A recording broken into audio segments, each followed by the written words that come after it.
The news is here of what everybody's been waiting for, reduction of interest rates. Let's talk about how it's impacting buyers and sellers financially on both ends. Let's jump into all of the news through August. First of all, the Federal Reserve stuck to script, holding monetary policy unchanged, but strongly suggested his rate cut is likely in September. And that is what we fully expect to see is a rate reduction just this upcoming month. So we're super excited to see that. However, rates have already reduced from 7.1%. They were about 7.5, but 7.1 down to 5.8%. We'll go even deeper into that in just a moment. Now, how the heck does this impact? Now, that's resale. How does this impact new construction and new builds? Right now, new builds are providing incredible and crazy incentives. So, for example, this is just a few screenshots that I picked off our emails today.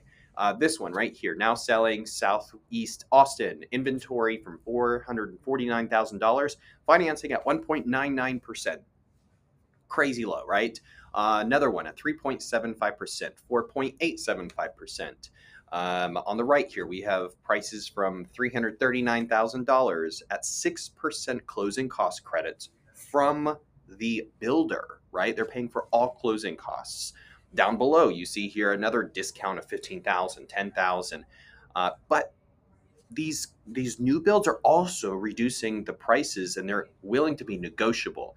Of course, as a real estate agent, that's where we come in to ensure that yes, the price can be reduced. Yes, you can get closing costs, and yes, the lower interest rates are there. But here's the catch.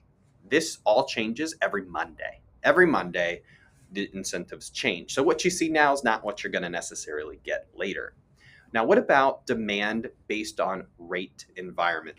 We know, of course, how I just mentioned, rates have reduced already to 5.8% before the Fed ever reduces their announcement next month. And when we get below 6.5, especially below 6, we start to come into a really strong buyer demand. And that quite has not happened yet because these changes have been so quick and sudden that they haven't hit the news cycle. And we know this because the political world is taking up the news cycle right now, right? So it's going to take a little bit longer for buyers to catch on that it's more affordable to buy a home. Now, the drop in mortgage prices, here's an example of what you can save. Just from April 2024 to now, when you see the rates in the differences in the amount that you could save, you're roughly $375.39. That's a lot. The difference over the lifetime of 30 years is $135,000. Now, what's going to happen next month when we reduce again? The savings is going to be greater. So when people finally realize they can save so much on their monthly payment, that's going to really drive people out. But we're also about to talk about the different price points and how many homes are being sold and what is that demand. And that's going to be a little bit later on in the video. But first, we know that in December, following an election year, and in the following year, the sales that are lost during November are recovered. And that isn't customers saying, I'm nervous. They're saying, I'm nervous. Let's just wait to see how things play out with the election. So this is very normal. In November, we expect it to be a very slow November. And then December, bam, we're going to go and see a lot of people coming back to the market. That's the forecast.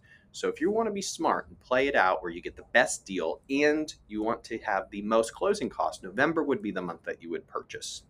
Now let's talk about the data. First of all, days on market, 58 days to sell. So slight uptick on that. We do expect those days to sell, meaning how long does it take the home to sell, will increase later this year.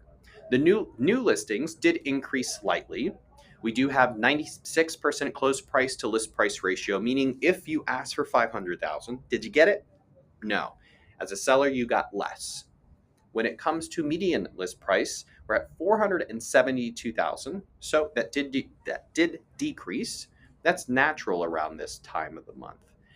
Then, when it comes to median close price, we're at 445,000. Again, a slight reduction. That's very normal. Kids going back to school, going through August. So again, these are June numbers, but we do see that trend going into August. And I apologize, these are July numbers, not June.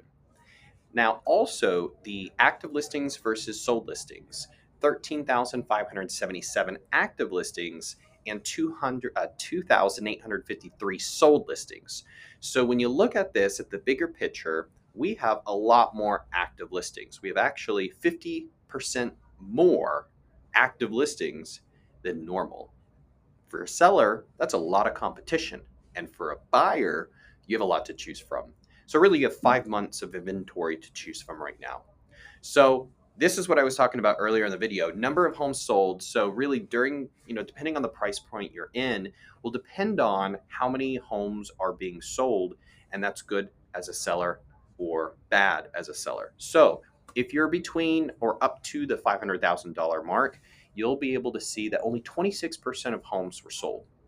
So pause in the screen, take a look, it goes all the way up to the $3 to $5 million range. You can see only 12 homes sold last month out of 280 listings. That's only 4%. So understanding that the person you choose as your real estate agent is so vital in order to ensure the home gets sold, and vice versa. If you're a buyer, you want to ensure that you're going after the listings that are really going to get you the best deal.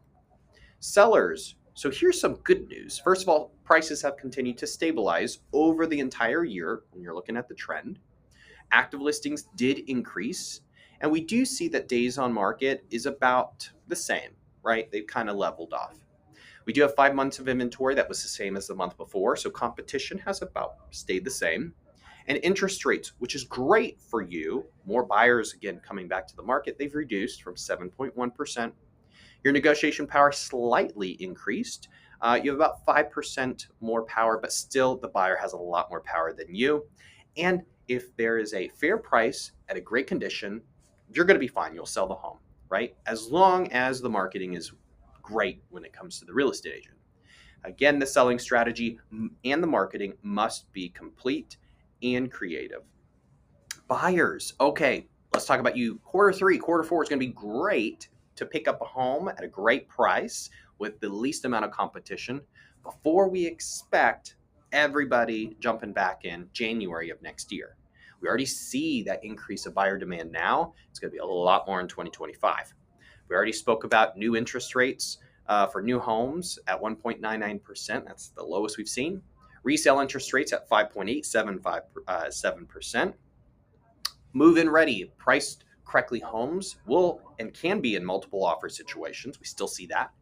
And we already spoke about buyer interest has increased. Sellers will negotiate with you. They will pay for repairs and closing costs, which is great. And homes priced under 400,000 are still very, very competitive, as you saw in the previous screen.